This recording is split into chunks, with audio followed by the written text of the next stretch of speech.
Alléluia. Amen. Alléluia. Amen. Tu peux dire à ton voisin, bon appétit. Dis-lui bien bon appétit. Marc chapitre 5, 21 à 37. Nous allons nous tenir debout pour honorer la parole de Dieu. Marc chapitre 5. Marc chapitre 5, le verset 21 au verset 37. Nous lisons au nom de Jésus-Christ. La Bible dit, Jésus, dans la barque, regagna l'autre rive, où une grande foule s'assembla près de lui. Il était au bord de la mer.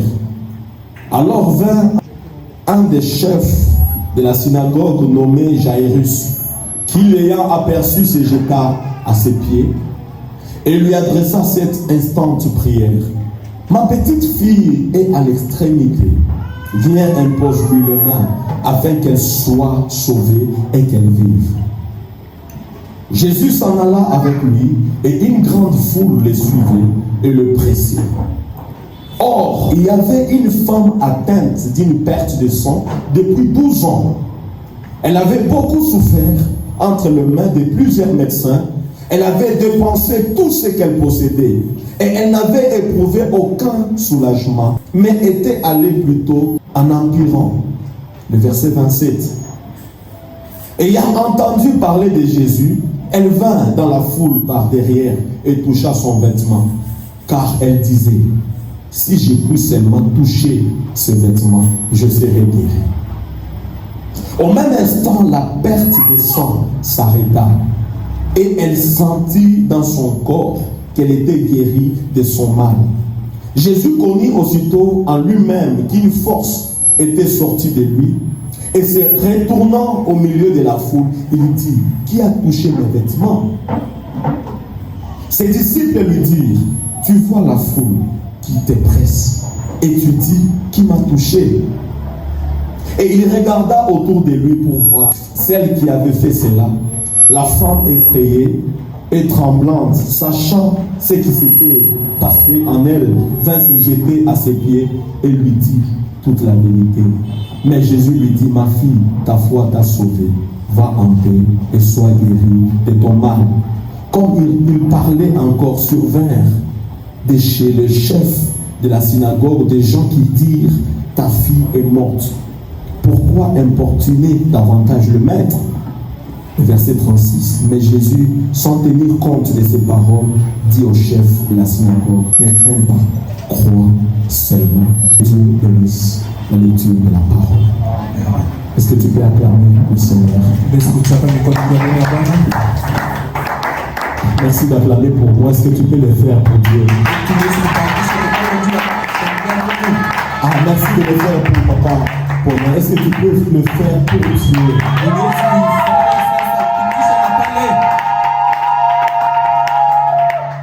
Ce matin, je vais nous parler sur un petit thème que Dieu m'a mis à cœur.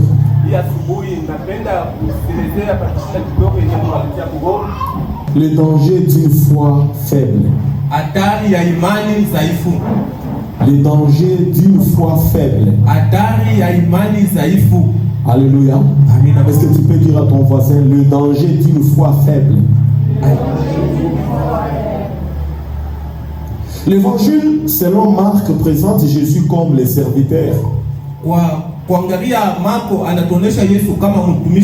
Toujours en action. Et le mot le plus utilisé dans cet évangile est aussitôt. Car Marc montre un Christ qui ne perd pas de temps. Toujours en mouvement, œuvrant pour la gloire du Père et l'édification des hommes. Au verset 21, nous voyons Jésus reprendre la barque après avoir calmé la tempête et libéré un homme possédé. Il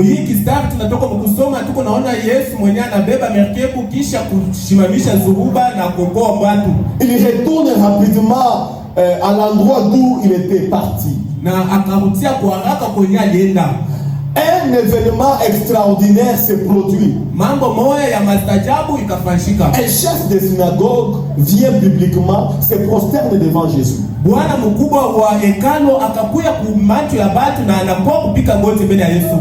fois il est mentionné qu'il y avait une grande foule. Un chef de synagogue, c'était un leader religieux. Si vous avez lu le récit des évangélistes sur les prédications et les œuvres de Jésus-Christ, vous savez que le plus grand ennemi de Jésus était les religieux.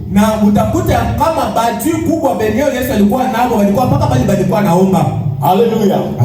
Jairus, en tant que chef de la synagogue, avait une grande autorité.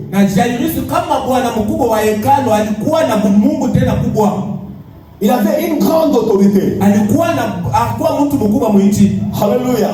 Et les chefs religieux n'avaient pas l'habitude de se prosterner publiquement devant un autre homme.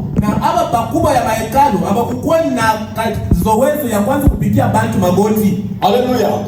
Souvent, lorsque Jésus révélait des éclats de la divinité, il prenait des pierres pour les lapider.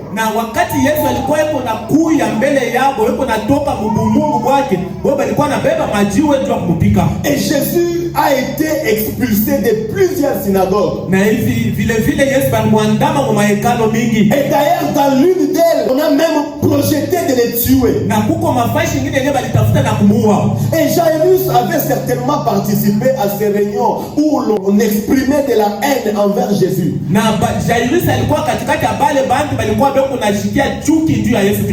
maintenant, cet homme de Jairus, qui ne se serait jamais prosterné devant un autre homme, tombe à genoux devant un Dieu incarné en public, devant une grande foule.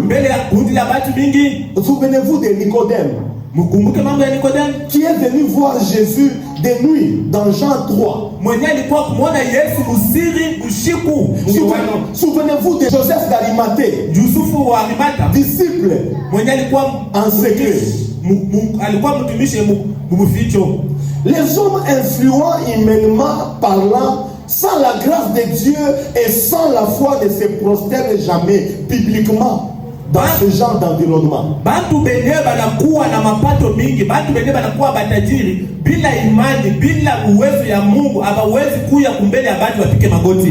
Dieu sait courber les hommes. Dieu sait courber les hommes. Dieu sait incliner ceux qui se croient trop dignes pour se courber.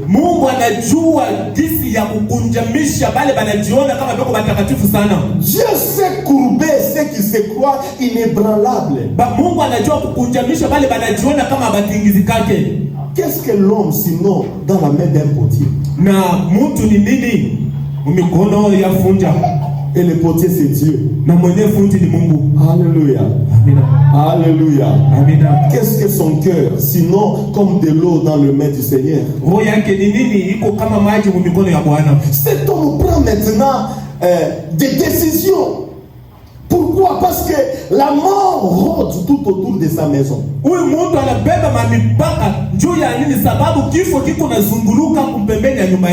quand la mort s'approche de ta maison, tu t'approches du prince de la vie qui est Jésus. Et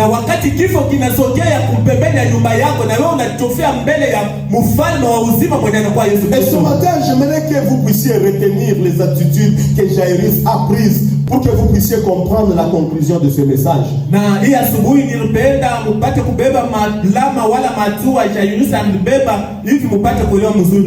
Les attitudes de Jairus. Première attitude, il est venu. Marc 5, le verset 22. La Bible nous dit, alors vint des chefs de la synagogue nommés Jairus, qui l'ayant aperçu, se jeta à ses pieds. Na kukakuja tena huyu bwana mkubwa mwenyewe anaita Jairus, kisha kumuona akaanguka kwa miguu yake. Dans d'autres versions, on nous dit qu'il s'approcha.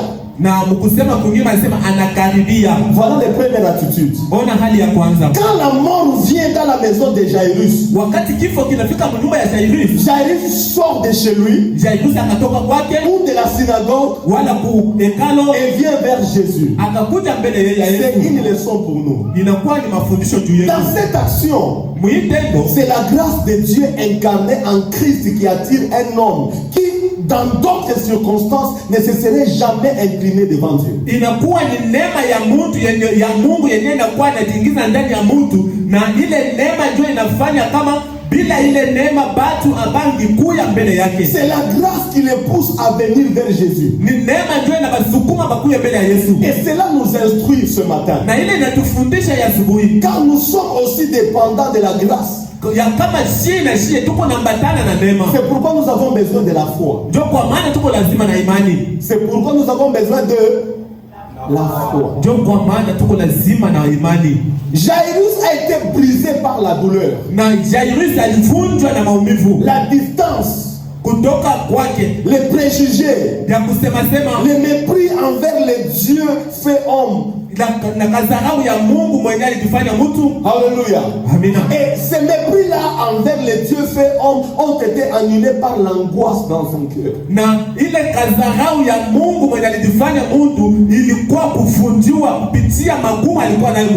parti vers Jésus. Il vient vers Jésus. Deuxième attitude, la Bible dit il se jeta. Est-ce que tu peux dire à ton voisin, il se jeta?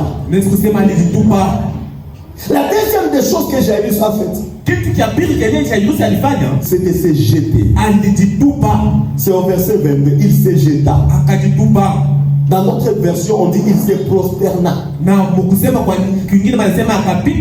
Cela est intéressant. Comme je l'ai dit, celui qui jamais humainement ou religieusement parlant,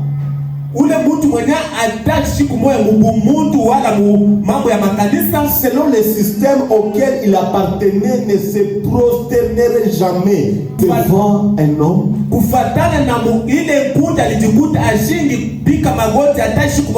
Il se prosterne maintenant. Alléluia. Pourquoi? Parce que le prince de la synagogue reconnaît qu'il est devant le prince du ciel. Le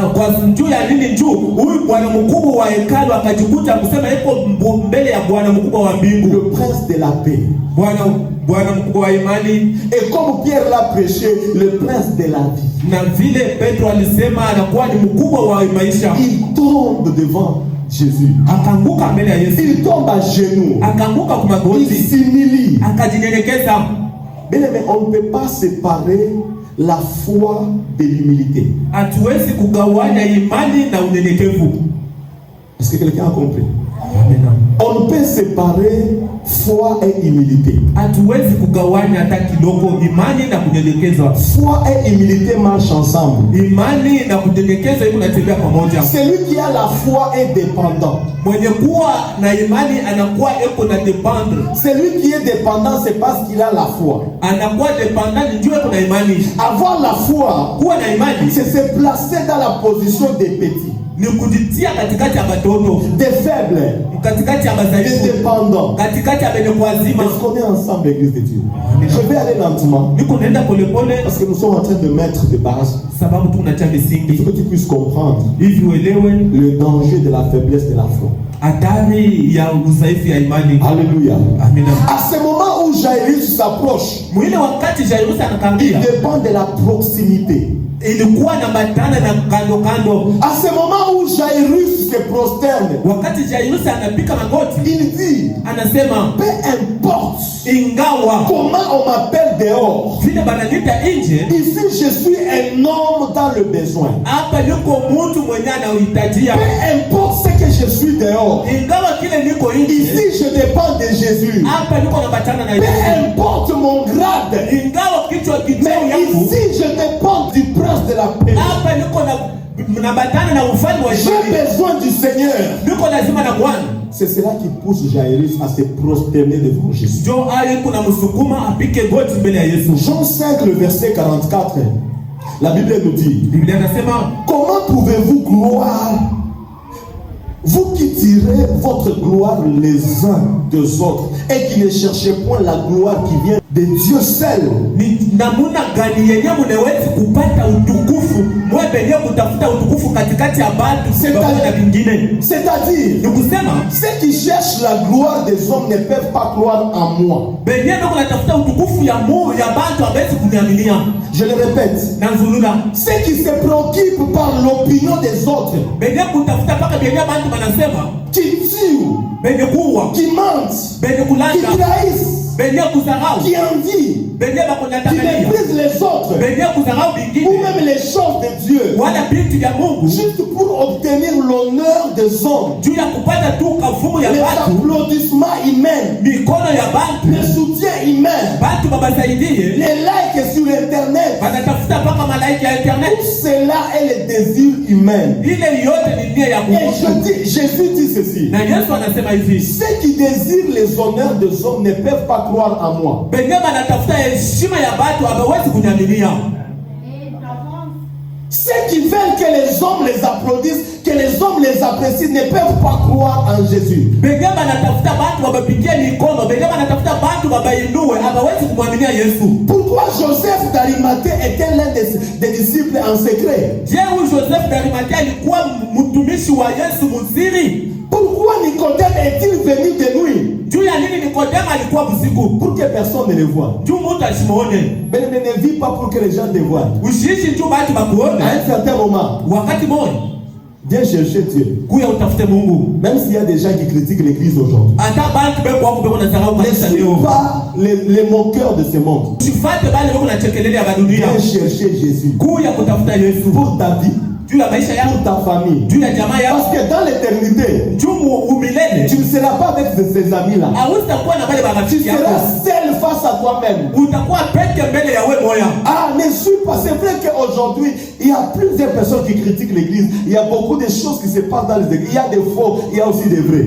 Na ni bya kweke hii maziku batu banazarau kanisa. Ni bya kweke muhi maziku tuko kuko ba bya bongo na mjua kama kuko ba bongo na bakweli biko. Que les faux là Ni akusema bale ba bongo ne puissent pas t'empêcher à venir à l'église. basi kufungia nje ya kwenda kukanisa. Viens à l'église. Kuya kukanisa. Il y a des faux, il y a aussi des vrais. Kuko ba bongo na kuko ba bya Il kweli. y a des fausses églises, il y a aussi des vrais. Kuko makanisa ya bongo, kuko na makanisa ya kweli. Alléluia. Amen. Et j'aimerais te dire, là où tu es assis, Na kwambia pale c'est unaikala une bonne église. huko mfasi Ah, mzuri. c'est une bonne église. Na kwambia mfasi mzuri. C'est une bonne église. Mfasi mzuri. Nous n'adorons pas un homme ici. Atuabudu mtu Nous hapa. n'avons pas de fétiche ici. Hatuna na dawa hapa. Tout ce que nous avons, Yote tunakuwa c'est nayo Jésus. ni Yesu Kristo. Nous sommes venus chercher Jésus. Tunakuwa kumtafuta Et Yesu. en ce lieu, nous venons chercher Jésus. Na mwenye mavazi tuko natafuta Yesu.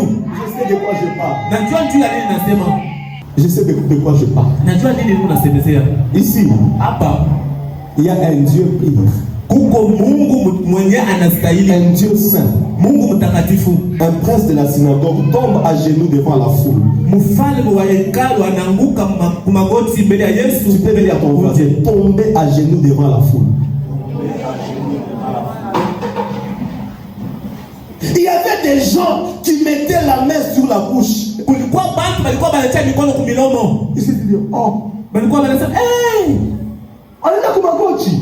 yepe beti makono wana se, Ou gouverneur. oh ye gouverneur mobimba." C'était pas un homme moindre. Ezalaki moto apamba te. C'était une grande personnalité. Azalaki moto ya mwanya. Et si c'était aujourd'hui, Na kama ilikuwa leo, vous allez dire au frère Ben, na ndingakila hey, prends le téléphone, filme. Viens frère Ben Il filme. s'est mis à genoux. Kuya Filme. ye ula ne Le bourgmestre s'est mis à genoux. Kukumesi ula na. Le gouverneur s'est mis à genoux. Ye kafe ne kuna amba magoti. C'était quelque chose de bizarre. Ilikuwa kitu ya mastajabu. Voir une grande personnalité se mettre à genoux devant un homme. Kuona mkubwa ya iti kupika magoti mbele ya mtu. Pourquoi j'ai dit cela? Juu ya nini nasema ile? Parce que quand Jairus tombe à genoux, Juu wakati Jairus anaenda kwa magoti, il renonce à sa réputation. anaacha cheo Il yake. renonce aux honneurs humains. Anaacha makafumu yote ya Mungu. Alléluia. Amina. Mais il n'y a pas de foi sans renoncement. Akuya kuwa imani bila kuacha. Il n'y a pas de foi sans renoncement. Hakuya kuwa imani bila Tu kuacha. ne peux pas me dire que tu as la foi si tu ne renonces pas à ton honneur. Hautaniambia kama kuna imani kama uache kwa sababu yako. C'est pourquoi nous voyons des papas Ndio kwa maana tunaona baba à l'église. kanisa, Il y a sa femme là-bas. huko bibi Il yake, y a ses enfants là-bas. watoto yake. Mais quand il arrive à la chair, wakati akafika il umemani se jette. anajitupa. Mais l'enfant est scandalisé. Mtoto Mais anashangaa, papa, qu'est-ce que tu fais? baba huku unafanya C'est toi qui nini? me grondes à la Wewe maison. unanifokeaka Le kunyumba. papa va répondre. Na baba anasema, Ici, mwana wangu hapa ah, devant Dieu. mbele ya Mungu. C'est Dieu qui est le papa à nous tous. Mungu ndio baba yetu. Devant Dieu, moi je suis petit. Mbele ya Mungu ndio mtoto. Devant lui, moi je suis perdu. Mbele yake ndio Je peux mtoto. me prosterner. Mpaka Il n'y kupiga a magoti. pas d'espoir Hakuna imani sans l'humilité. bila Il n'y a unyenyekevu. pas de foi Hakuna imani sans le renoncement. bila kuacha. Parfois à l'église, Saa zingine mkanisa tu dois oublier ce que tu es. unapata kusahau kile Tu uko. dois oublier tes diplômes. Unaweza kusahau macheo Tu yako. dois oublier ton argent. Acha makuta yako. Prosterne-toi Fika magoti devant les princes de la paix. mbele ya mfalme wa Devant salama. celui qui gère le souffle de vie que tu Mbele ya as. mwenye anakuwa na Devant pumzi. celui qui te donne le mouvement et le Mbele ya lait. mwenye anakupatia mumutu.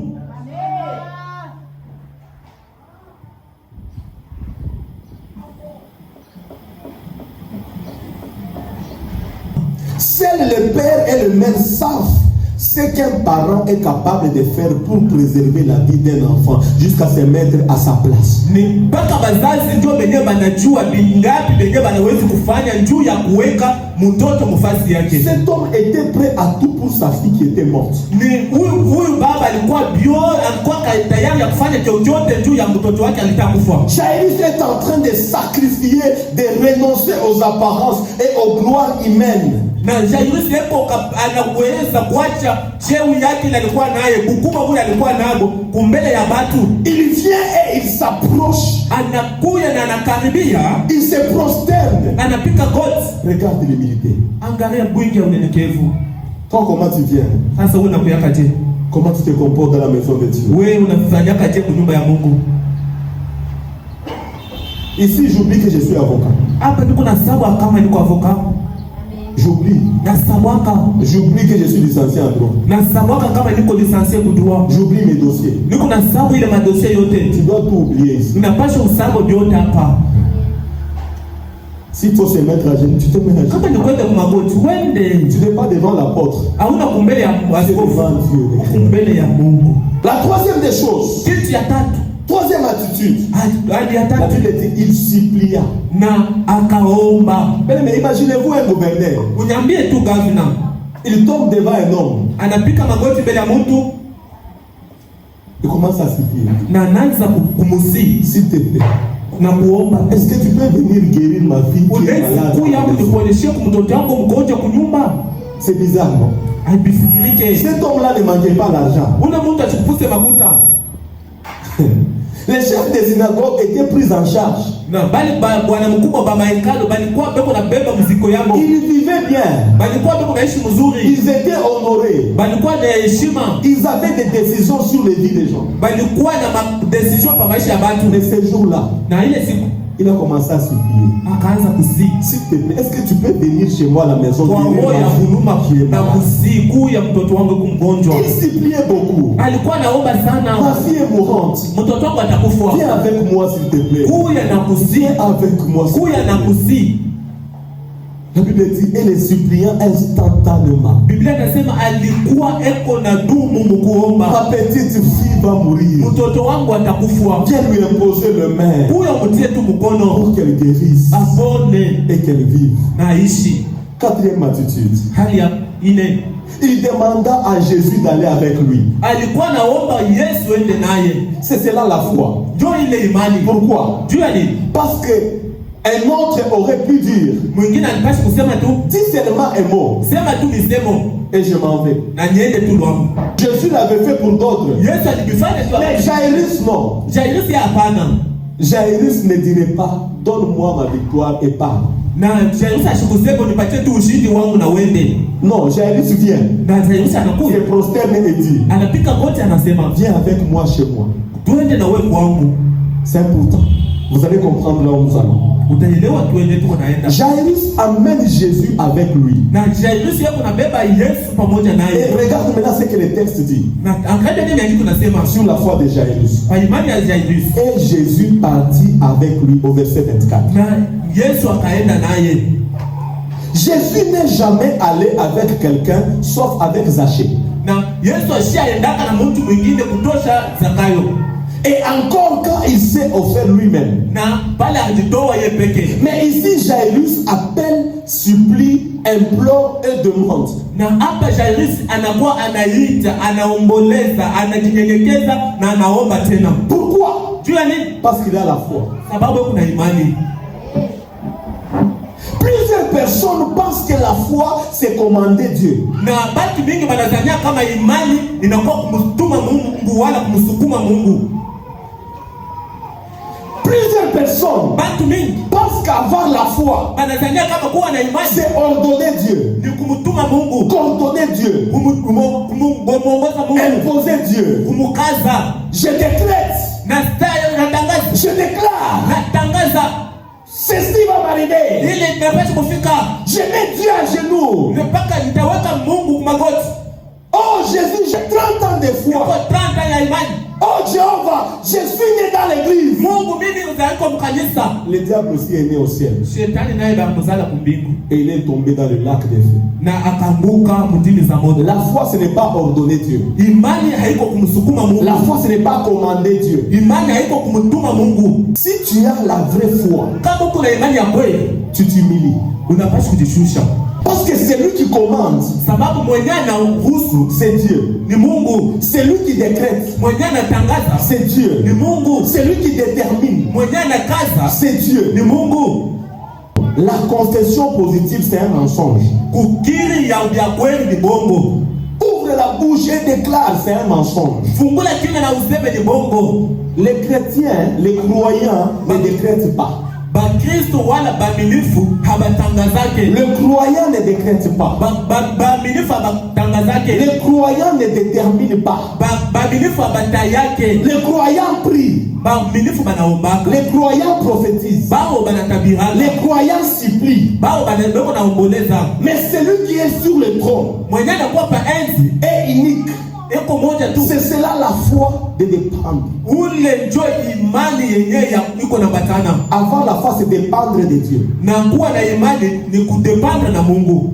Si ce n'était pas pour dépendre, à quoi servirait la foi? Na kama ikukua juu ya kuishi wala kuomba wala kufatana na Mungu, imani itasaidia kunini? Et Jairus supplie. Na Jairus yako na jinyenyekeza. Viens avec moi s'il te plaît. Mina kusiku ya na mie. Et là c'est magnifique. Na hili inakuwa mazuri sana. Jésus est allé avec lui. Yesu akaenda naye. Est-ce que quelqu'un comprend ce matin? Jésus est allé avec qui? Yesu Jairus. Akaenda na Jairus. Et qui est en train de conduire Jésus sur le chemin? Ni nani yako anaongoza Yesu pa Jairus. Seigneur, on fait ça. On entre comme ça. Seigneur, on peut prendre la droite. On peut prendre la gauche. Seigneur, viens avec moi. Jésus aussi dit, je viens avec toi. Je suis avec toi. Et Jésus, s'il te plaît, Seigneur, on entre complètement. Par ici. Je t'amène, Seigneur. Et Jésus est en train de suivre. Jésus suit celui qui les conduit sur le chemin. C'est ça la foi. Mais il a commencé par quoi? Par l'allège à Jésus. Il se jette. Il supplie. Il a oublié tous ses honnêtes. Et il n'a pas dit à Jésus, donne-moi la victoire, tu peux déclarer maintenant et puis tu pars. Il conduit Jésus avec lui. Bien-aimé, la foi ce n'est pas imposer Dieu. La foi c'est supplier Dieu. La foi c'est s'humilier devant celui qui peut changer ta vie. La foi ce n'est pas dire à dater d'aujourd'hui je change la situation. C'est pourquoi plusieurs chrétiens prient beaucoup. Ndio kwa maana Bakristo mingi banaomba sana. Passent beaucoup du temps en prière. Ndio kunapitisha wakati mingi mu En maombi. décrétant. Mpaka mkutangaza sans s'humilier. Bila Et kujinyenyekeza. ils ne voient rien arriver dans leur vie. Abaona kitu kubadilika kwa maisha. C'est un manque d'enseignement et de connaissance. Ni kukosa ufahamu. La foi fragile. Deuxièmement. Imani ya teketeke. Lévitique 15 dit Lévitique inasema que lorsque les femmes entraient dans leur période menstruelle, ya kama wakati banamuke balikuwa banafikaka mu wakati yao ya miezi, elles devaient s'isoler. balipashwa kufuchama. Mais cette femme à la perte du sang, Sasa huyu mwanamke mwenye alikuwa anapotesha damu, c'est que l'affront n'est pas naturelle. kenyewe anakuwa kukutana nacho akina kia kimungu. Cela ne cesse pas. Ila ikikalake ko. La Bible dit depuis 12 ans, Biblia inasema tangia miaka 12 sa famille a tout dépensé. jamaa yake ilitosha makuta mingi. Les jeunes filles vont et ils viennent. Beko nakuya na banaenda banakuya. Les femmes vont et viennent. Banamuke banaenda na banakutia. Et elle, juu yake elle est là, yeko paka pale. isolée de tout et de tous. Ye alikuwa banamutupa pembeni ya bantu bote. Mais qui est en train d'amener Jésus? Ni nani kuna muleta Yesu? Si c'est un chemin où il y a un environnement impur, Jairus n'aurait-il pas pu choisir un autre chemin? Kama ile barabara ilikuwa barabara ya mubaya, jua nini Jairus ashikutafuta njia nyingine ya mzuri? Mais Jairus est pressé. Jairus yako haraka. Il est en train d'amener Jésus. Eko na mbeba Yesu. Il est en train d'amener Jésus. Eko na mpeleka Yesu. Si c'est un chemin où il y a un environnement impur, Jairus ne pouvait pas amener Jésus là-bas. Kama hii barabara ilikuwa barabara ya mubaya, Jairus ashiki kumpeleka Yesu kule. Mais Jairus est en train de dire, Sasa Jairus yako nakuya. par ici Seigneur, Asema tuende kwa Bwana. je t'amène. Na bila kupeleka On tu. peut entrer à l'est. Tunaweza kuingilia hata hivi. On peut prendre la gauche. Tunaweza kwenda kushoto. On y va Seigneur par ici. Twende hata hivi. On arrive Seigneur, on est à quelques mètres. Tunafika karibu, tunataka kufika. Et soudain, Na pale tu. la foule est en train de suivre aussi Jésus. Na kuti na wewe unamfuata Yesu. Et tout le monde criait Jésus, Jésus. Watu wako nalalamika Yesu. Et il va chez Jairus. Bako naenda kwa Jairus. Il va chez les chefs. Anaenda kwa shefu. Tout le monde parlait par ici. Watu wote walikuwa wanasema Jésus entendait les bruits par ici, les bruits Yesu par là. anasikia makelele. Et une femme qui allait et revenait, regarde et dit, Huyu mwanamke akaanza anaenda anavutia anaangalia. mon ami, tu remarques quoi? Asa unaona kwa nini? Ça a remarqué quoi? Mimi kuona nini nikusema nini tena? Regarde qui arrive. Angalia nani yako nakuya? C'est qui? Ni nani na yeye mwenyewe? Moi je suis là depuis 12 ans. Mimi niko hapa. Mais tu me parles de qui? Wewe unaniambia kuna semezea mambo ya nani? Cet homme dont je t'ai toujours parlé. Ule mtu mimi nakwambiaka. Il guérit, Anaponyaka, il restaure, anarudishaka il upya. ressuscite, il Anafufulaka, calme la tempête, anashumishaka il zunguma. guérit de lépreux, Anatunza il restaure les âmes perdues, anarudisha upya manafsi ya il wote. guérit les cœurs, Na ndani yake il guérit les maladies, anaponya kila magonjwa. il relève Haiko nainua. ce qui était par terre. Kenye vilikuwa chini. L'homme là est là, Ule mtu il est en train yule. de passer. Ule mtu anapita. C'est cet homme là je t'ai parlé. Ule mtu nilikuwa Il peut nakwambia. te restaurer aussi. Anaenda kukurudisha Ah, wewe. s'il a fait chez les autres, Kama ilifanya kwa il peut le faire aussi à anaenda toi. kuifanya na wewe kwako. Il est là en train de Ule passer. unapita. Et la Bible dit, Na Biblia inasema elle, ayant entendu parler de qui? De Jésus. ule dada kisha kusikia banamsemezea mambo ya Yesu. Revenons au début. Turudie kumwanzo. Au début du texte. Mwanzo ya usomi yetu. Qui s'est approché de Jésus? Ni nani akaribia na Yesu? Jairus. Jairus. Qui s'est prosterné devant Jésus? Ule alipika magoti ya Jairus. Yesu. Qui est en train de conduire Jésus? Ule kuna mgonjwa ya Jairus. Yesu. Jairus. Et elle dit, Yeye anasema je vais y aller. nitaenda. Si je peux seulement toucher Kama nawezi tu kugusa le port de sa robe, na fiske kandushi hata ya je serai guéri. ya kanzu yake nitapona. Et ceux qui entendaient ces paroles disent, Bali walikuwa anasikia nisema, alikuwa anasema ah, ça ce n'est pas une foi faible. hii ndio imani sasa Quand mzee. elle dit, Leo nasema je n'ai besoin que de toucher. yuko lazima paka nigusa. Alors elle vient par derrière de la foule. Na anakuya mgongo ya kundi. Elle s'approche. Anakaribia. Elle s'approche. Anakaribia. Elle s'approche de Jésus. Anakaribia na Yesu. Et arrive là. Anafika pale. Elle touche. Anagusa tu Yesu. Il y avait de la vertu en Jésus. Mulikuwa bumungu ndani ya Yesu. Mais ce n'est pas elle qui a généré cette vertu. Haiko yeye ndio aligeuza. Suivez-moi bien. Il y avait de la vertu en Jésus. Mais ce n'était pas elle qui avait généré cette vertu. Quelqu'un avant elle a préparé l'environnement. Quelqu'un est arrivé avant. Quelqu'un s'est prosterné avant. Quelqu'un a supplié avant. Quelqu'un a laissé ses honneurs avant. Et ce n'était pas derrière la foule. Comme elle l'a fait. Mais c'était devant tout le monde. Et elle arrive par derrière. Dans un environnement que l'autre avait déjà préparé. Mais tu vas me dire ce matin, apôtre, elle avait peur. Mais Jairus aussi avait beaucoup à perdre. C'était un chef.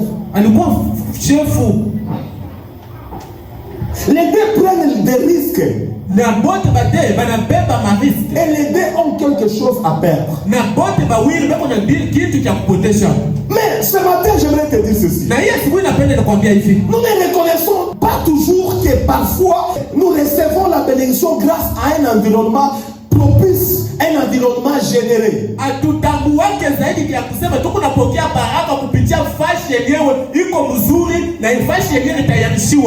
Alléluia. Il y a des gens qui grandissent dans le ministère parce que leurs leaders ont généré cet environnement. Ils ont généré cet environnement d'opportunité. Ils ont généré cet environnement d'honneur. Cet environnement ministériel. Mais si cela dépendait uniquement d'eux, ils n'auraient pas d'histoire. Ils n'auraient pas touché ce qu'ils ont touché aujourd'hui. Mais Dieu travaille avec des environnements préparés. D'abord, il a créé les jardins, l'environnement, puis il a placé Adam. D'abord, il a créé les tabernacles, l'environnement, puis il a placé les prêtres. D'abord, Paul et Silas dans la prison, l'environnement, puis le geôlier a été sauvé. D'abord, il a placé des disciples dans la chambre haute pour prier. L'environnement, puis les jours de la Pentecôte, ils étaient tous réunis au même endroit. Et soudain est venu du ciel le Saint-Esprit. Dieu travaille avec des environnements préparés. Bien avant. Là on perçoit Jairus qui a préparé l'environnement. Regardez l'environnement que le conducteur du culte a préparé. Les intercesseurs ont préparé. Les protocoles ont préparé. Alléluia. Et voilà, nous pouvons bien adorer. Nous pouvons bien louer. Et on est en train d'écouter la parole. Et pendant qu'on est là, Dieu est en train de voir le besoin de tout un chacun. Tel frère a besoin de ça, je lui donne. Tel frère a besoin du mariage, je lui donne. Celui-ci a besoin du travail, je lui donne. Et elle dit, je ne peux pas gâcher cet environnement. L'atmosphère a été déjà créée.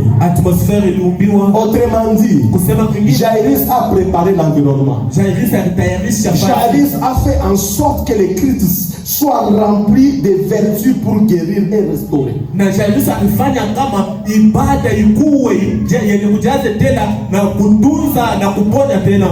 nos grands-parents ont aussi préparé cet environnement aujourd'hui. Alléluia. Mon père me disait, mon fils, pour la Sainte Sainte, meza takatifu. On va à l'église en jeûne. Tuko naenda kukanisa mu mafungo. Alléluia. Amina.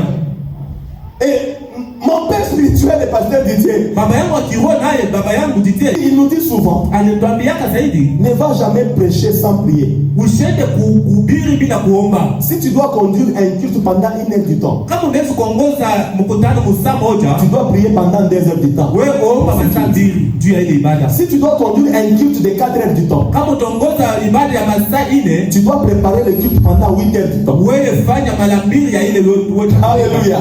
Et je me rappelle, ma mère me disait, na mama yangu alikuwa anasema, le salut est un don. Na wokovu pia inakuwa zawadi. Mais le don n'est pas le salut. Sasa zawadi haina wokovu. Ce sont des ambiances de respect. Inakuwa ni ambiance ya heshima. Des atmosphères de révérence envers le sacré. Hatua ya bienemi inakuwa takatifu. Que nos parents nous ont enseigné. Yenye bazazi yetu wanatufundisha. Comment Jairus a-t-il créé cette atmosphère? Je Jairus alifanya anaumba ile fashi. Comment a-t-il préparé cette atmosphère? Cet environnement. Ile fashi. En s'approchant, en se prosternant publiquement, sans avoir honte de Jésus. Il y a des vérités que je dois relever ce matin. La première des choses, la foi faible cherche la facilité. La foi faible cherche la facilité. Bien-aimé, nous sommes dans une génération facilité avec une foi fragilisée.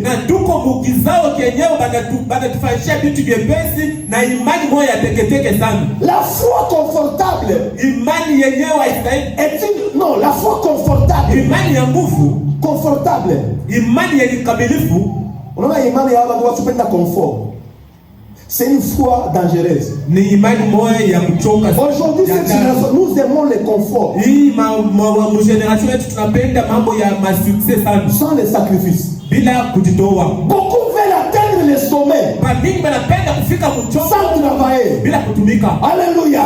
Mais la superficialité spirituelle moderne fragilise la foi en nous. Quand la facilité remplace la consécration, il n'y aura plus de foi en nous.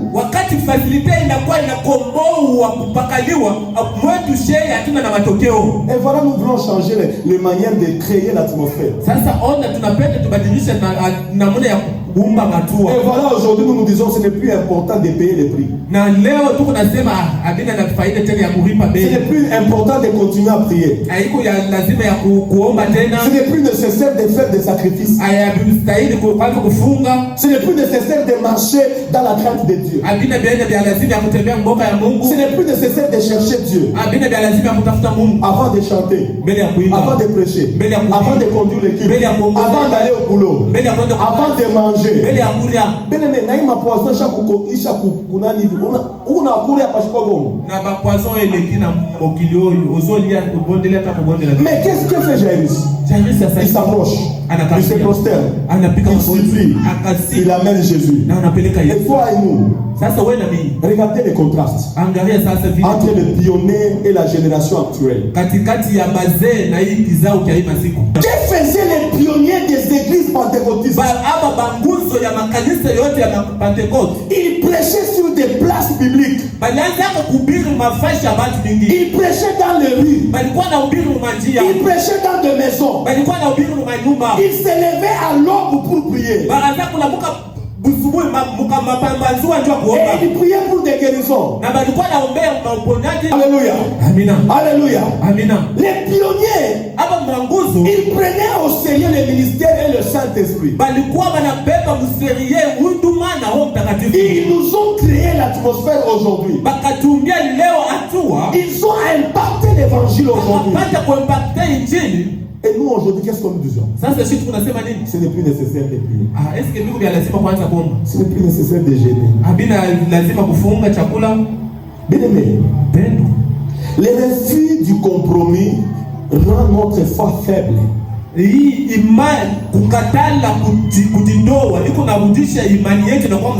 La superficialité moderne rend notre foi faible. Saa yote internet inatufanyishia, saa yote iko na leta imani yetu inakuwa dhaifu zaidi. Gloire à Dieu, nous avons la technologie. Na hivi leo tunakuwa na teknolojia. Des messages sur internet. Des messages sur internet. Google, il y a des applications au clé de la main. Mais cette génération est faible à cause des facilités. Na hii génération ya nouvelle technologie iko mzaifu sana juu ya facilité. Tu peux prendre une prédication sur internet. Unaweza kubeba mahubiri par internet. Mais si l'onction de Dieu n'y est pas, kama upako ya Mungu haiko, personne ne sera touché. Hakuna ule atagusiwa.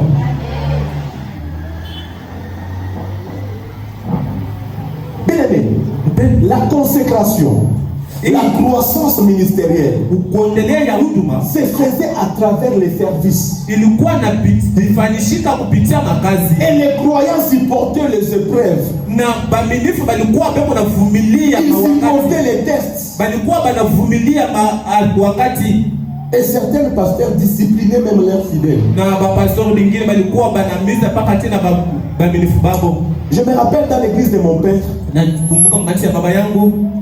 J'étais tout petit. Il y avait un ancien. Il avait fait un dégât. Mais je me rappelle qu'il était suspendu. Et je ne vais pas dire ici du haut de la chaise ce qu'il avait fait. Mais on l'avait suspendu. Mais je me rappelle bien. La première fois on l'a suspendu. La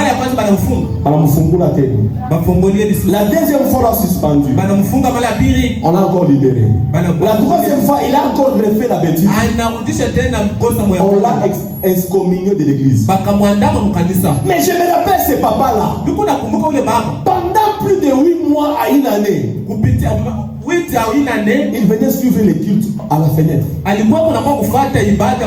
Sa femme chantait. Ses enfants chantaient. C'était mes amis. Mais le papa était excommunié de l'église. Mais tellement qu'il aimait Dieu. Il aimait tellement Dieu. Il aimait tellement la maison de Dieu. Il venait suivre l'église, les cultes à la fenêtre. Mais aujourd'hui, si j'ose seulement te suspendre, tu quittes l'église. Il y avait aussi plusieurs églises à l'époque. Mais lui, le papa là savait que mon église c'est celle-ci. Aujourd'hui, il y a des chrétiens, si on ne cite pas son nom pendant les cultes, ils se fâchent. Il n'y a plus de foi. Cette génération, ils sont devenus des capricieux. Une chose qu'on te fait à l'église, dans la répétition, on t'a juste reproché. Tu quittes l'église. Mais les papas, il avait des grands enfants. Près d'une année. Mais on a fait comment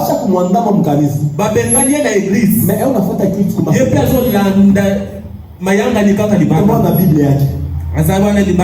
est. Nous aujourd'hui on peut faire ça. Pourquoi les tout organisent? Oh, on t'a fait l'adoration par fenêtre parce que tu es à l'église. Oh, d'ailleurs, ça l'adoration à fenêtre. C'est quand il y a une église à Congo. Directement à l'Ukiri, moi, l'église à Pembeni. Bien-aimé, sois là où Dieu te voit. Ndegozala bisi quand ça va sur mon ayo. Sois là où Dieu te voit. Et quand la parole de Mungu anakuonea. Aujourd'hui, si tu n'as pas une opportunité, tu es triste. Si quelque chose est ta fragilité ou ta sensibilité, tu quittes les cultes et tu écris un texte sur Facebook, sur ton statut WhatsApp, il pique un direct au pasteur et à l'église. Je suis passé par là. Je me rappelle au tout début quand j'apprenais j'ai joué au piano Aram Alikasi. On m'avait fait quelque chose de mal du haut de la chair. Banifanyia kibaya. J'avais tellement une colère. Nikapata kasirani. J'ai laissé les claviers en plein culte. Niliacha kupiga clavier. Je suis sorti, je suis rentré chez moi. Natoka narudia kunyumba. Et puis après, j'ai commencé à me repentir. Seigneur, qu'est-ce qui m'a pris? Par où nous sommes passés?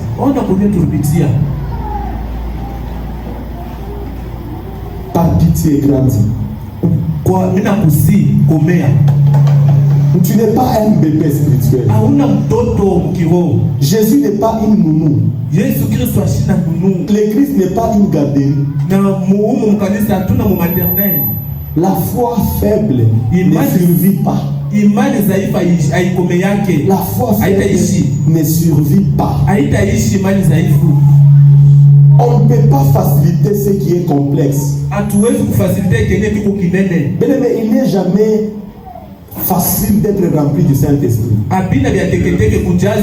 Il faut des sacrifices. Tu pars à la montagne, tu pries. Parfois quand le frère me dit, papa, je dois d'abord monter là, moi j'aime ça. Et je ne peux pas les décourager. Il faut sacrifice Léo. Quelque chose moins vous pas de responsabilité, tu n'auras plus ce temps. Maintenant que tu nous donnes ce temps, puis cherche Dieu. Paul à l'église pendant la nuit, cherche Dieu. Malévation, tu n'as plus le temps. Mais comme la prière ne pourrit pas, tu avais déjà investi. On ne peut pas faciliter ce qui est complexe. Être rempli du Saint-Esprit, c'est prière, jeûne, renoncement, prière, jeûne, renoncement. Prière, jeûne, renoncement. Prière, jeûne, renoncement. Mais aujourd'hui, que dit-on? On pose la main sur la tête. Et la personne. Et c'est fini. J'ai l'onction. C'est bon. Ah, nous avons fait un sacrifice. Alléluia. Tu peux avoir un problème. Je peux prier pour toi. Mais à un certain moment, il faut que toi-même, tu viens ici. On n'est pas là. Tu te jettes. Papa, et tu restes là pendant 8 heures du temps en train de pleurer devant Dieu. Seigneur, mon travail, Seigneur, mes enfants, Seigneur, ma famille, Seigneur, mon ministère, Seigneur, bénis-moi. Si tu ne le fais pas, certaines choses ne se fera dans ta vie. Si tu ne le fais pas, si tu ne t'élimines pas dans la prière, si tu ne cherches pas Dieu dans la prière, certaines choses ne se feront jamais. Mais si tu t'humilies, tu cherches Dieu, ça va se faire. Aujourd'hui, plus besoin de s'approcher publiquement devant Dieu. Plus besoin de se prosterner devant Dieu. Plus besoin d'inviter Jésus. Plus besoin d'amener Jésus à la maison. Il suffit de quoi? Vendredi, boîte de nuit. Samedi, avec des amis. Dimanche, à l'église. Lundi, avec des amis. Mardi, avec des collègues. Mercredi, un rendez-vous. Et dimanche, à l'église. Comme ça, certaines choses ne vont pas suivre. Les diables acceptent d'être partagés avec l'église. Mais Jésus n'accepte pas d'être partagé avec Satan. Les diables peuvent accepter que tu le partages avec lui. Mais Jésus n'accepte pas que tu le partages avec les autres. C'est soit Christ, soit le diable, soit le ciel, soit l'enfer.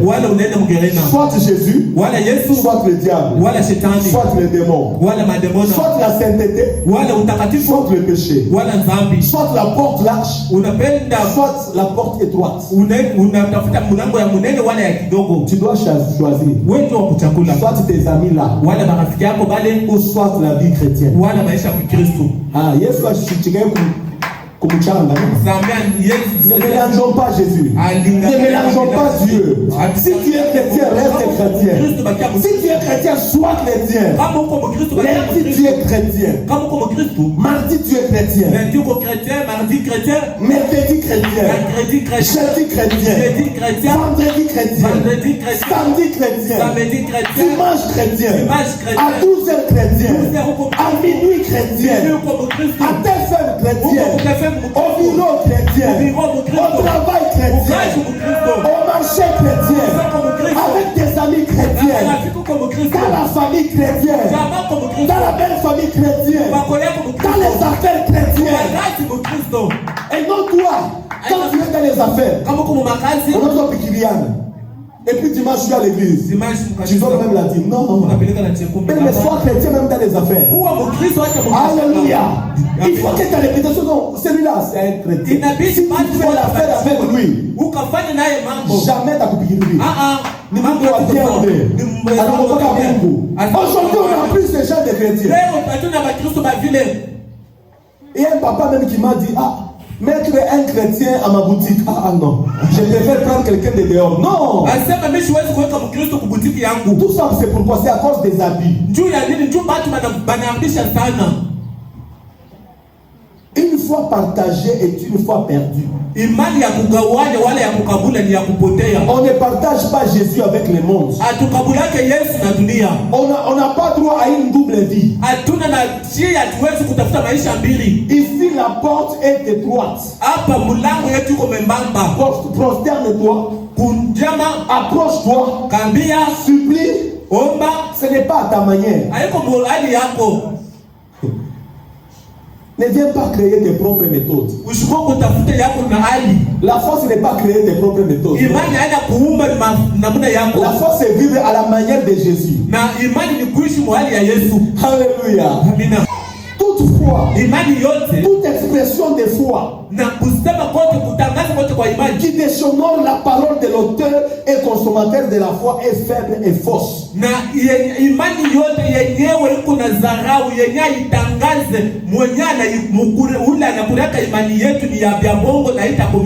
Amen.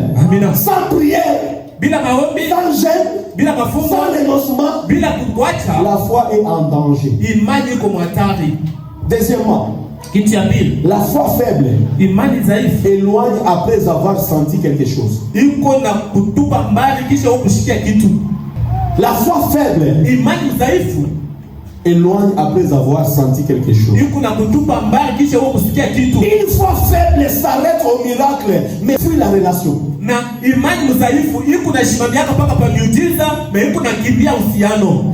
foi qui touche et s'enfuit, c'est ça la foi faible. Je touche seulement. Et elle vient par derrière. Elle touche. Et le texte dit, elle sentit qu'elle était guérie. Car le sang s'était arrêté. La Bible dit elle sentit. Une question, répondez-moi. Toutes les choses que vous avez conclues à partir de ce que vous avez ressenti étaient-elles toutes vraies?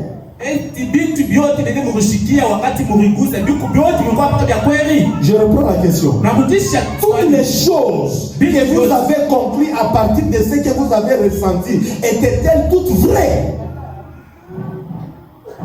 Non. Les sentiments. Le sang s'est arrêté. Je suis guéri. Quand tu sens que tu es guéri, est-ce que tu es réellement guéri?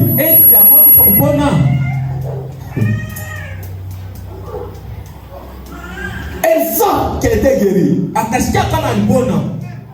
Elle dit au revoir. Elle commence à fuir.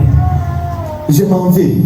Parce que j'ai déjà senti. J'ai reçu ma bénédiction. J'ai reçu ma victoire. Et Jairus est là. Il reste dans la présence de Jésus. Jésus allons-y. Tout de tout Jésus. Et la foi du toucher s'est dissipée.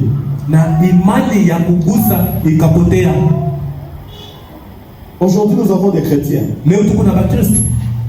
L'église a pris soin de toi. L'église t'a soutenu avec la prière. L'église a intercédé pour toi. Et lorsque tu as une opportunité, tu pars. C'est ce que nous vivons dans cette génération. Et beaucoup de chrétiens aujourd'hui, ils s'enfuient de l'église.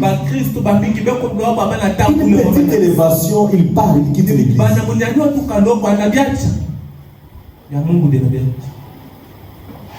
Une petite élévation. La foi faible. Et d'autres sans prévenir. Et tournent le dos.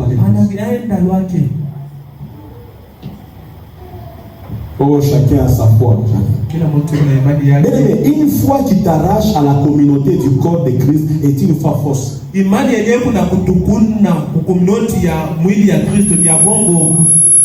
Est-ce qu'on est ensemble? Et cette femme s'éloigne de Jésus. Et Jésus a commencé à regarder qui m'a touché. Et Pierre répond à Jésus. Seigneur, c'est compliqué. Il y a tellement de monde ici. Toutes ces personnes, mais tu dis que qui m'a touché? Mais Jésus dit, quelqu'un a reçu la vertu, mais n'est pas resté. Quelqu'un a reçu la vertu et s'est enfoui. Quelqu'un a reçu la vertu et est devenu un croyant, un disciple des secrets. Quelqu'un a reçu la vertu et est devenu un... J'allais le dire, mais quelqu'un a reçu la vertu et s'est éloigné. Il a disparu. Et Jésus dit, qui m'a touché? Et ce qu'il dit derrière ces mots, Jésus disait, présente-toi, confesse, renonce. Abandonne cette paire des hommes. Abandonne cette paire des amitiés. Il y a une famille céleste ici pour toi. Oh, ma famille va m'abandonner. Même la famille céleste, la famille du ciel ne t'abandonnera jamais. Oh, mon père va me rejeter. Si je dis que je suis croyant, mais le Père céleste ne t'abandonnera jamais. Ne renie pas Jésus. Ne laisse pas l'église. Ne te cache pas. Alléluia. Alléluia. Et cette femme était en train de partir déjà. Et revenons à Jairus pour conclure. Premièrement, Jairus. Deuxièmement, Jairus. Troisièmement, elle. Et elle dit, excusez-moi, j'ai reçu ma bénédiction, je m'en vais. Et Jésus dit, qui m'a touché? Le texte dit que Jésus cherchait celle qui avait fait cela. Et cela veut dire qu'il cherchait avec sa voix, dans sa direction. Car elle était en train de partir au milieu de la foule. Jésus cherchait qui avait fait cela. Qui m'a touché? Qui m'a touché? Qui m'a touché? Et la Bible dit, sachant ce qui lui avait été arrivé, tremblante et craintive, elle s'approcha. Vous voyez? Sachant ce qui lui était arrivé, elle s'approcha. Je vais compléter. Elle se prosterna. Et si j'étais Jésus, Je dirais à quelqu'un, Nipasha kuambia mtu, tu veux arriver là où Jairus est arrivé. unapenda kufika kwenye Jairus alifika. Passe par là où Jairus est passé. Pitia na wewe njia yenye Jairus amepita. Si nous voulons être comme l'église primitive, Tukapende tuwe kama kanisa ya kale. faisons comme l'église primitive. Tufanye kama baskofu walikuwa wanafanyaka. Dieu vient juste de commencer quelque chose Mungu anatoka tu kuanza kitu dans ta vie. maisha yako. Et tu penses déjà arriver. Unajikuta deja ushafika? Non. Hapana. Anasemaga jitala. Shushika. Kwa tu poser. Bakia kwa mikulu ya Yesu. Bakia kwa présence ya Yesu. Et il va t'amener loin. Amen. Alléluia. Amen. Alléluia. Amen. Alléluia. Amen. La Bible dit elle sentit. Akasikia. Sentir, ce n'est pas vivre la chose. Haiko kuishi kitu. Sentir et vivre la guérison, c'est deux choses différentes. Kusikia uponyaji na kuishi uponyaji ni vitu viwili kwa Elle n'était pas guérie. Elle avait senti la guérison, mais elle n'était pas encore guérie.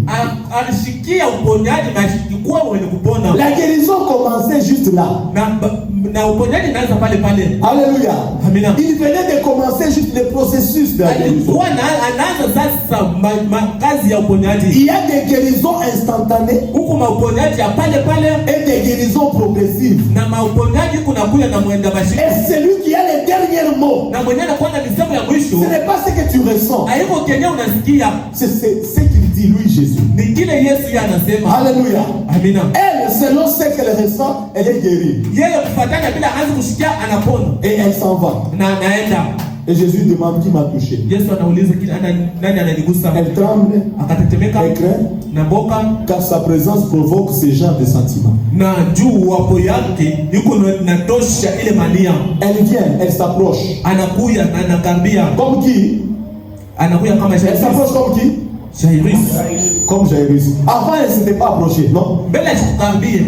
Elle s'approche comme Jairus. La deuxième des choses, elle se prosterne. Comme qui? Anapika magoti mpaka vile Jairus alifanya. Et quand elle est à genoux, na wakati yako kwa magoti, elle dit toute la vérité. Anasema ukweli yote. Elle raconte le temps de sa souffrance. Anaanza kusema wakati ya mateso yake. Et les épreuves qu'elle a traversées pour arriver là.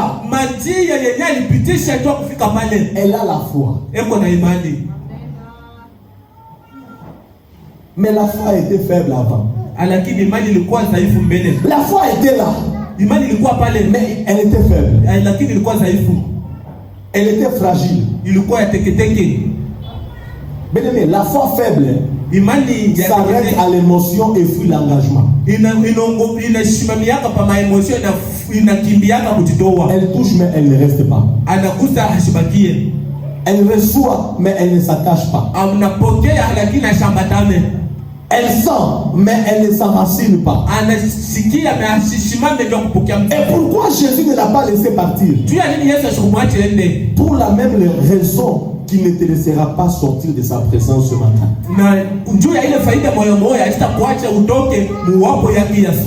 Pourquoi? Parce que Jésus ne renonce pas à toi. Jésus te veut de retour. Yesu anakupenda urudie. Jésus veut que tu puisses rentrer. Yesu anapenda urudie. Alléluia. Amen. Jésus veut que tu puisses rentrer ce matin. Yesu anapenda urudie ya toi qui s'es éloigné de lui. Wewe mwenyewe ulikuwa kwenda mbali. Rentre ce matin. Urudie mbele yake. Toi qui s'es éloigné de l'église. Wewe mwenyewe ulikimbia kanisa. Jésus a besoin de toi. Yesu toi qui s'es éloigné de sa présence. Wewe mwenyewe ulikimbia. Jésus a besoin de toi ce matin. Jésus a besoin de toi ce matin. Oh, Jésus est en train de te dire, même si toi tu as renoncé à lui, mais lui ne renonce pas à toi. Il te veut de retour. Il te veut de retour. Alléluia. Alléluia. Jésus ne veut pas que tu puisses t'éclipser comme ça.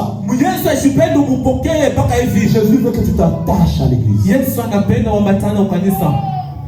La foi, c'est quand nous nous prosternons. Nous venons vers Jésus. Nous nous humilions. C'est ça la foi.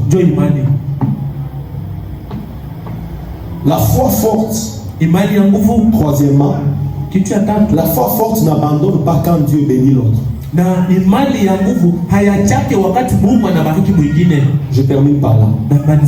Jairus le pauvre, il pouvait se dire, Cette femme, elle a tout pris. Huyu mwanamke anaiba tu vyote. Mais Jairus était heureux parce qu'il conduisait déjà Jésus chez lui. Jairus alikuwa mwenye heri sababu alikuwa anamuongoza Yesu kwake. Parce que dans la tête de Jairus, mkichwa ya Jairus, la fille n'était que malade. Na mtoto wake alikuwa tu mgonjwa. Et pendant toute la scène là de cette femme, mwile wakati wote ya huyu mwanamke, Jairus n'interrompt pas. Jairus lui akisemea kwa kitu. Il ne dit pas madame, j'étais là avant toi. Non. Asisema hata sasa dada, si mimi nifika mbele yako. Il ne dit pas, excusez-moi madame, vous êtes arrivé après moi. Na asikusema hata sasa dada, mimi nifika tu mbele yako basi. Retournez dans la file. Non. Hapana, ufuate msurula, asikusema hata vile vile. Pourquoi ne fait-il pas cela? Juu ya nini asifanye ile? Parce que la foi. Sababu imani nasema d'autres peuvent passer avant moi. Bingine manaweza kupita mbele yangu. Je vais arriver là où il veut que j'arrive. Mimi nitafika kwenye na anapenda. Je raconterai ma bénédiction quand il voudra que je la raconte. Nitakutana na baraka yangu wakati atapenda nikutana nayo. Mais détail, un détail. Mais hivi, cette femme, elle est bénie que parce que c'est Jairus qui a conduit Jésus par ce chemin-là. Huyu dada alipata uponyaji ni juu Jairus alimbeba Yesu anapitia na ile njia. Et toi, aurais-tu la foi au point d'accepter que Jésus te retarde pour accélérer quelqu'un d'autre? Eti wewe kuna imani ya kusema Yesu akushimamishe mbele juu abariki mtu mwingine? Te réjouirais-tu d'entendre un témoignage qui aurait pu être le tien? Utaanza kusikia témoignage wala ushuhuda yenyewe lipashe kwa yako kwa mtu mwingine? C'est ça la foi. Ndio imani.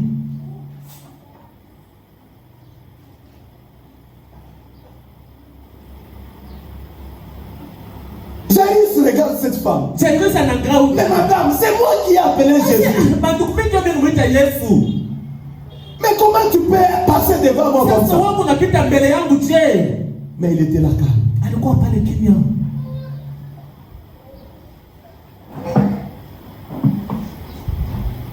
Bien-aimé, il agit dans la vie d'elle. Anatenda maisha yake. Dans la vie de lui. Maisha yake. Et plus je vois Dieu agir dans la vie des autres, plus ma foi grande. Na zaidi ndugu naona Mungu anatenda maisha ya watu wengine. Il va aussi agir dans ma vie. Nayo atatenda pia maisha yangu. Il va aussi agir dans ta vie. Atatenda pia maisha yangu. Alléluia. Même si Dieu a béni les autres avant toi, hata kama Mungu abariki wengine mbele yako, ton tour va arriver. Wakati yako utafika. Ton tour va arriver. Wakati yako réjouis-toi de la bénédiction des autres. Ton tour aussi arrivera. Même si Dieu élève les autres, même si Dieu bénit les autres, ce n'est pas grave. Mais ton tour arrivera aussi. C'est ça la foi. Joy money. Joy money.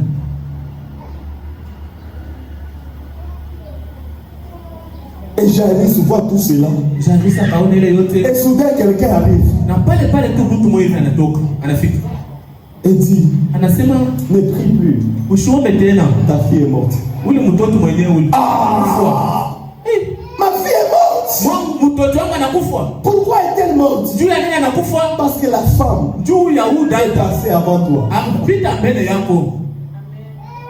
Bien-aimé, le diable veut que tu penses que tu es resté derrière. Que tu as perdu la guerre. Que tu t'es perdu en chemin. Mais Jésus dit, ne te compare à personne. Il est souverain. Chaque cheveu de ta tête est compté par lui. Tes jours sont écrits. Tu es dans la porte de sa main. Il est au contrôle de tout. Et c'est ça la vraie foi. Jairus ne désespère pas pendant que la femme reçoit la bénédiction. Et quand on lui dit ta fille est morte, Jésus entend. Et quand Jésus entend, quelqu'un dit n'écris plus, il n'y a plus d'espoir. Jésus répond, ne crains pas, crois seulement. Je répète ce que Jésus a dit. Niko nakutisha kelele pas. Usiongope. Toi seulement. Amini tu. Ne crains pas. Usiongope. Toi seulement. Amini tu. Même si les autres ont été bénis avant toi, Hata vingine toi ne bado crains pas. usiongope. Toi seulement. Amini tu. Même si les autres ont été élevés avant toi, Hata vingine bado nyanyuliwa. ne crains pas. Usiongope. Toi seulement. Ouais, amini tu. Même si les autres ont été mariés avant toi, Hata vingine bado bao. ne crains pas. Usiongope. Toi seulement. Amini tu. Même si les autres ont eu les enfants avant toi, Hata kama vingine bado zaa. toi ne crains pas. Usiongope. Dieu peut te donner des triplés. Mungu anaweza kupatia Et tu baraka. clôtures seulement. Et tu clôtures des gens. Oh, dans ce pays, ce que j'aime, Muhimu kitu kile c'est que tu kinapenda. peux dormir pauvre Unaweza kulala et tu maskini te réveilles riche. na unalamuka mtajiri. Dans ce pays, Muhimu tu peux dormir sans travail. unaweza kulala bila kazi. Tu te réveilles, tu es nommé à Kinshasa. Na kesho msubuhi na Oh, dans ce pays, muhimu Dieu peut faire des choses. Mungu anaweza kufanya vitu. Ne te compare pas aux autres. Usilinganishe na vingine. Bénis Dieu pour la vie des autres. Bariki Mungu juu ya Toi, garde la foi. wewe, chunga Ne imani. crains pas. Usiongope. Garde la foi. Chunga imani. Toi seulement. Wewe amini tu. Dans les dieux que tu es venu chercher en ce lieu. Ule Mungu Toi seulement. amini Dans tu. les dieux qui t'a appelé. Le Dieu qui a conduit tes pas en ce lieu. Toi seulement. Et la foi en ce Dieu. Il peut te bénir aussi. Il peut bénir aussi ta famille. Il peut bénir aussi tes enfants. Il peut te donner le travail que tu cherches. Même si les autres ont réussi cela avant toi, il n'est pas encore trop tard. Tu peux le faire. Il n'est pas encore trop tard. Pour ta vie, il n'est pas encore trop tard. Pour ton travail, il n'est pas encore trop tard. Pour ton mariage, il n'est pas encore trop tard. Pour ta maison, il n'est pas encore trop tard. Il n'est pas encore trop tard. Il n'est pas encore trop tard. Toi seulement, ne désespère pas. Toi seulement, toi seulement, toi seulement, toi seulement. Le Dieu qui a élevé les autres, c'est aussi ton Dieu. Le Dieu qui a béni les autres, c'est aussi ton Dieu. Le Dieu qui a fait que les autres soient nommés, il peut les faire. Dans ta vie aussi, il peut les faire. anaweza kuifanya. Toi seulement. Wewe amini tu.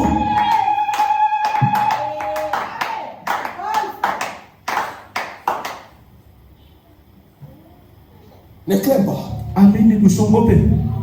Jairus pouvait dire, Yesu hapaswi kusema mais Seigneur, elle a reçu avant moi. Yesu amepokea njia mbele yangu. Et ma fille est morte. Sasa hapa na mtoto wangu anakufa. Elle était encore vivante quand je partais avec toi. Wale ndio anza kwenda na wewe alikuwa mzima. Si on pouvait arriver tôt, Kama tungifika mbele, ma fille n'allait pas mourir. mtoto wangu asingekufa.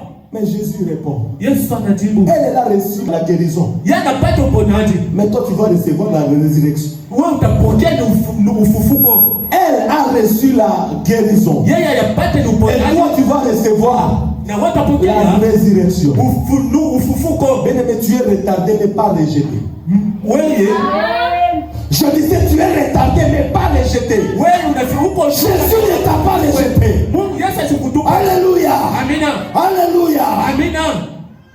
Où a-t-elle reçu la bénédiction? Ni wapi apata baraka? Dans la rue.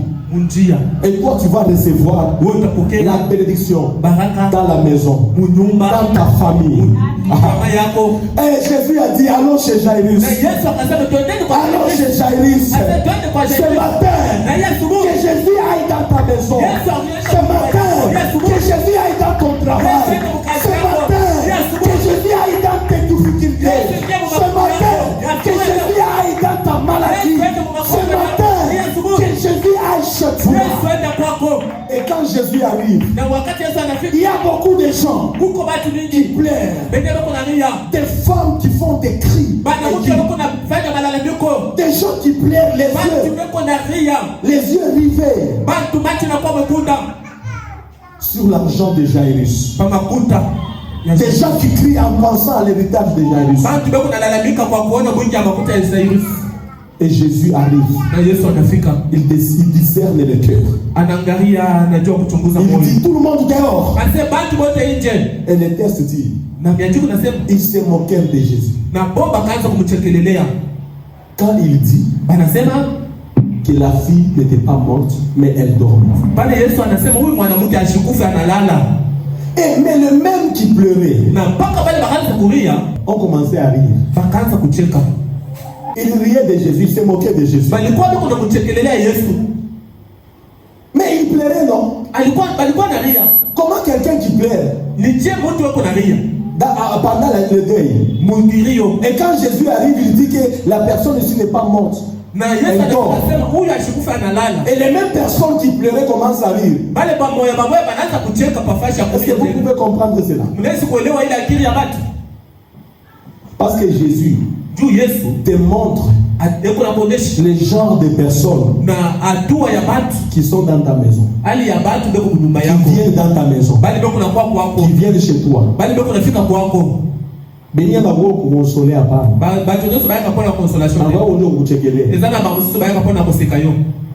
Alors Jésus dit, seuls trois entreront: Pierre, Pedro, Jacques et Jean, et les autres dehors. Quand Jésus vient dans ta maison, quand Jésus vient dans la maison d'un croyant, c'est lui qui commande. Ce n'est plus toi qui commandes. Ce matin je prie que Jésus puisse prendre le commande de ta maison. Parfois nous pensons avoir des amis alors que ce sont des ennemis. Jésus connaît les réalités des personnes qui nous entourent. Ce n'est pas tout le monde qui vient chez toi qui mange avec toi, à qui tu donnes même l'argent de transport qui t'aime. Ce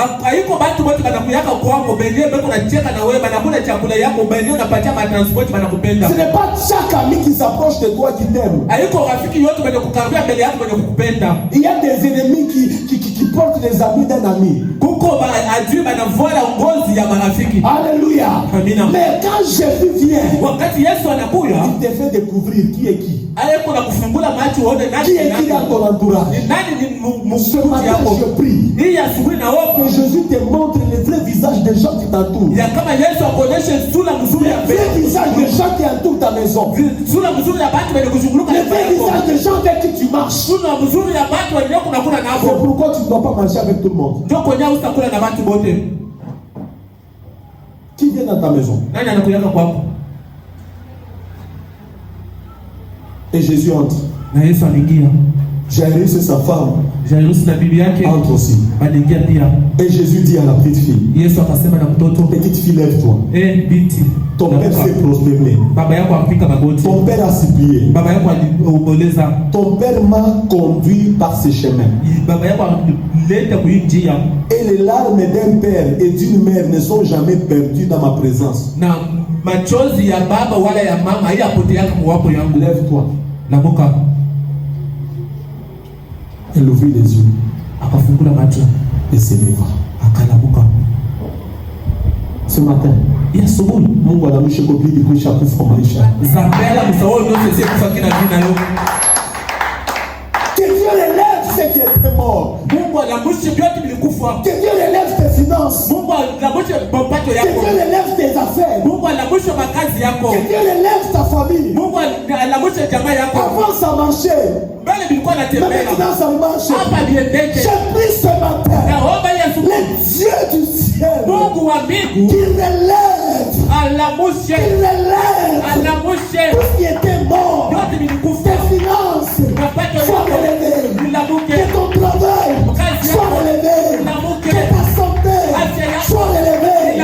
Que tes relations soient relevées. Que ton mariage soit relevé. Soit relevé. Sois relevé, que tes affaires soient relevées, soient relevées. Dans ta maison, que les choses commencent à marcher. Dans ta maison, que vous soyez visités. Que cette maladie quitte ta maison. Que cette maladie quitte ta maison. Que la mort quitte ta maison. Que la mort quitte ta maison. Au nom de Jésus. Au nom de Jésus. Que la mort financière quitte ta maison. Que la mort spirituelle quitte ta maison ce matin. Et que la vie entre. Que la vie entre. Que la vie entre. Josué 24, le verset 15 dit: moi et ma maison, nous servirons le Seigneur. Que toi et ta maison,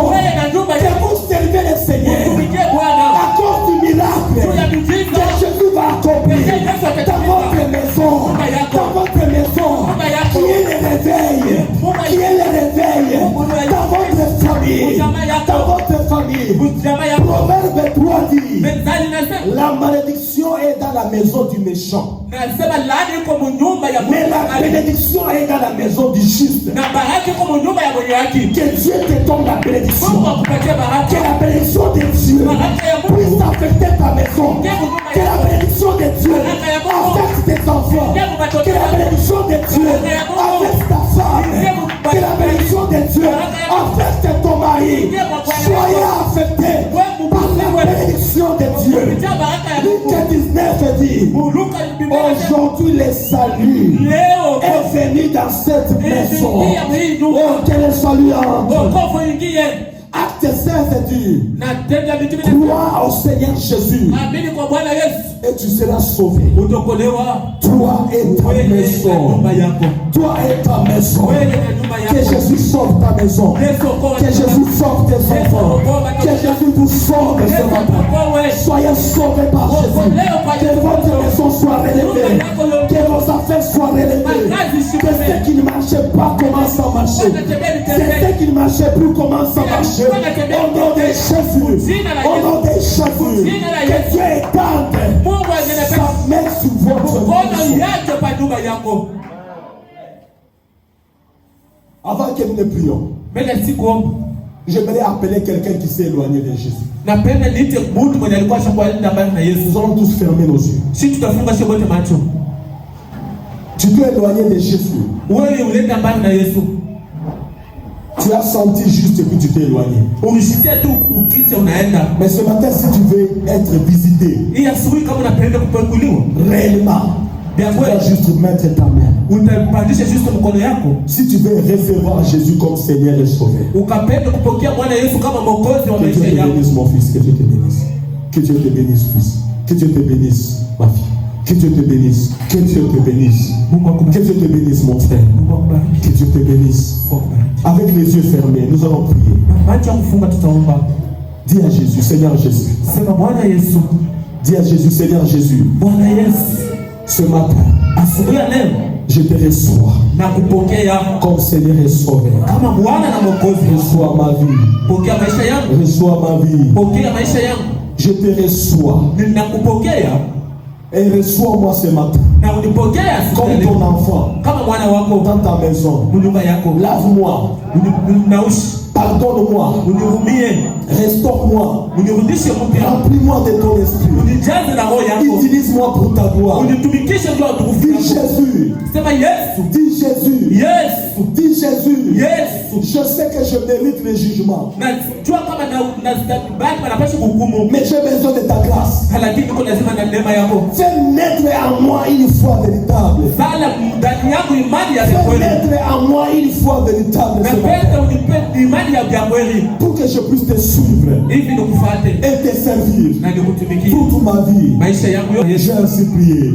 Amen. Est-ce que nous pouvons acclamer le Seigneur? Acclame le Seigneur.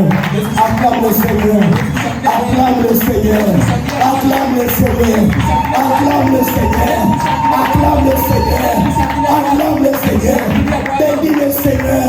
Bénis-le, exagère dans les acclamations. Que Dieu bénisse son église. Que Dieu bénisse son église. Que Dieu bénisse son église.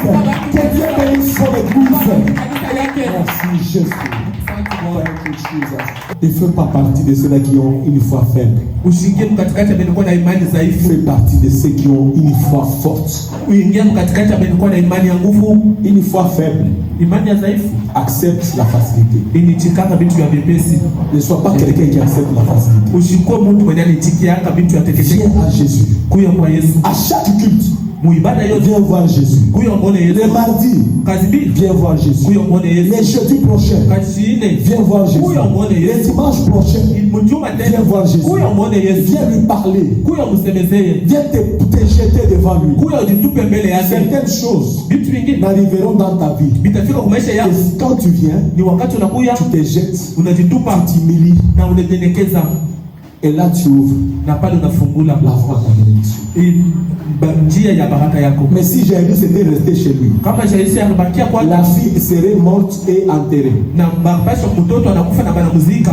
Il y a des fois des choses qui nous arrivent Kuko vitu vingine vinatufikia parce que nous pensons que nous avons le contrôle de nos vies dans nos familles. sababu tunawaza kama tuko na control ya maisha yetu. Nous pensons contrôler les choses dans nos familles. Tunawaza kukontrole vitu mjamaa yetu. Viens chercher Dieu pour ta maison. Kule utafute Mungu juu ya nyumba yako. Jairus était parti chercher Jésus pour sa maison. Aenda kutafuta Yesu juu ya nyumba yake.